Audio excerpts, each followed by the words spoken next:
I'm just starting my day, letting my headphones and my phone charge, so I thought I'd start my first video dedicated to vinyl here on YouTube. And right now I'm just gonna talk about my top favorite vinyls and my massive collection. I have a lot of others in my top, but I'm gonna start off with the albums that have been released in my decade. First one, The Growlers, Are You In, Are You Out? Picked this up when I saw them in Portland at the Star Theater about 2 years ago. It's just a great album all around. It's not too much I can say about it, but it's just fucking phenomenal. So there's that one. I suggest picking it up or checking it out if you're a fan of The Growlers, and if you've never heard this album, but you probably have. Another great album, double set, is Belle and Sebastian, You Could Touch Me Waitress. I heard them through the Juno soundtrack, actually. Great band. It's got this cool fold-out picture. Again, just another really great album. I don't really have anything to go into depth with any of these records. She's talking about how great they are. Really kind of mainstream album, but it's great. Florence and the Machine, Lungs.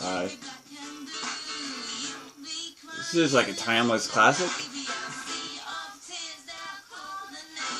And a band that, if you listen to Nirvana enough and pay attention to the influences of Kurt Cobain, you possibly and hopefully got into the Vaselines, Enter the Vaselines.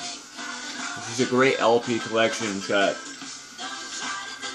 I think, 3 or 4 LPs together on it, and it's great. It's got classic songs like Son of a Gun, Rory Rise Me Now, Molly's Lips, Jesus Doesn't Want Me as a Sunbeam. An absolute favorite and essential to a collection, in my opinion. Then there's my all-time favorite record that I own, is The Libertines' first album. I can listen to it for days, and it never gets old.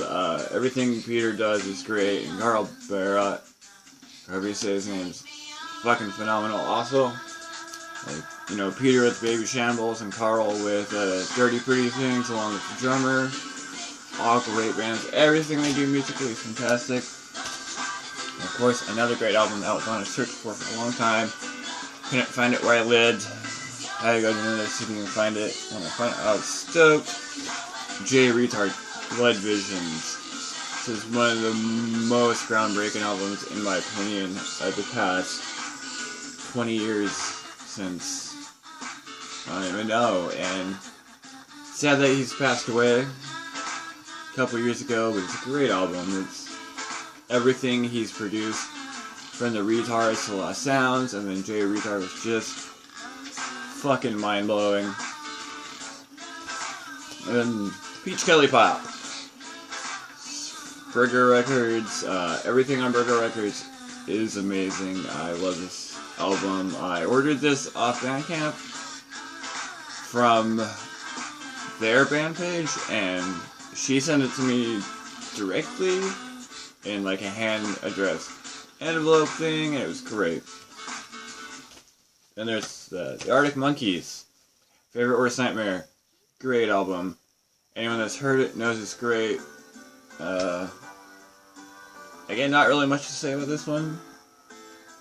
Production's great, lyrics are great, songwriting's great, everything's great about it.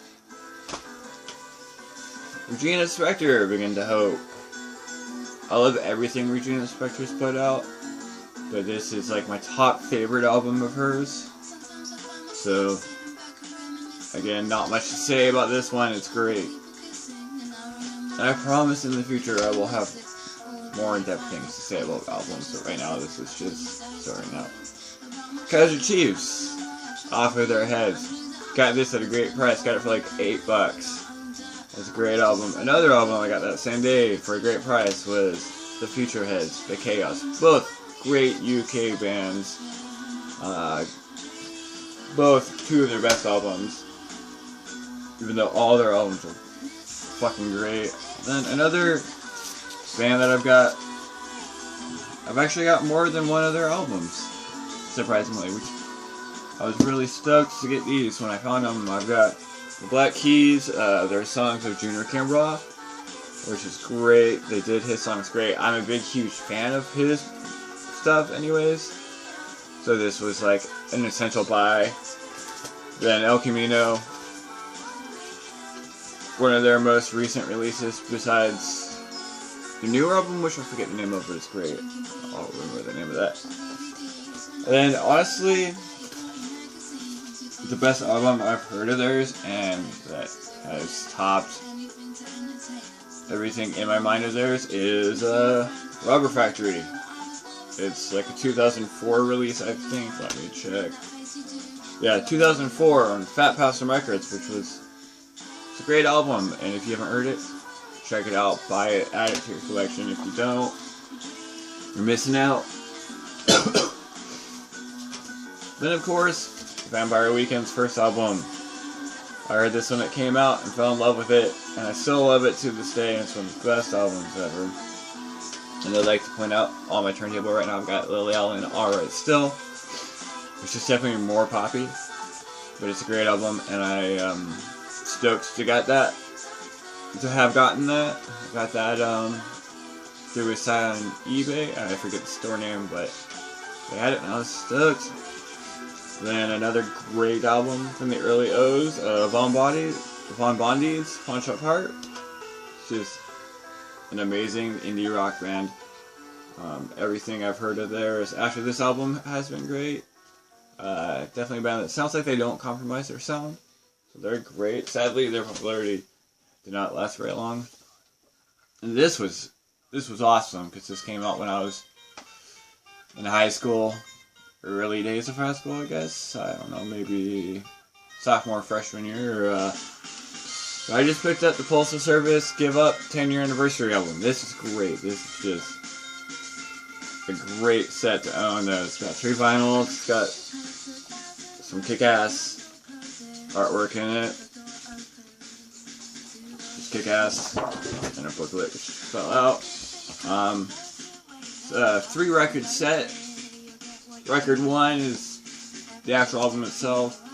Record 2 is a bunch of songs that are unreleased. And then record 3 is remixes, live sets. The Shins and Iron and Wine are on here, so it's great. It's just badass, that's all I can say. And then another high school album that came out actually when I was in 6th grade. I don't see a copyright thing right now. Oh, 2004, so around the time, middle schoolish age. Gorillaz' first album. Sounds better on vinyl. It sounds great in any format, but on vinyl it just sounds even more amazing. So my all-time favorite pop punk albums. I remember when this came out, and I was stoked when I heard it, and I still get stoked when I hear it. Sum 41, All Killer No Filter. This is a rad vinyl too, because actually this one's even radder because they only pressed 500 of these. I don't know if they're still in circulation right now. It's cool, clear hot pink on Vestas Records. Again, one of those albums that sounds a million times better on vinyl and worth buying if you find it, and if you're a fan of Sum 41. Obviously, my taste in music is very varied. I listen to everything from Lead Belly to indie, heavy metal, whatever, but subscribe, there will be more videos and probably better production and more to say on music, which is my life. My life revolves around music. Everything's about the music. I'm learning guitar slowly. It's just all about the music. It's all I think about. It's all I care about. Till then, see you later, and have a great day, great weekend, great week, great month, great year, great whatever.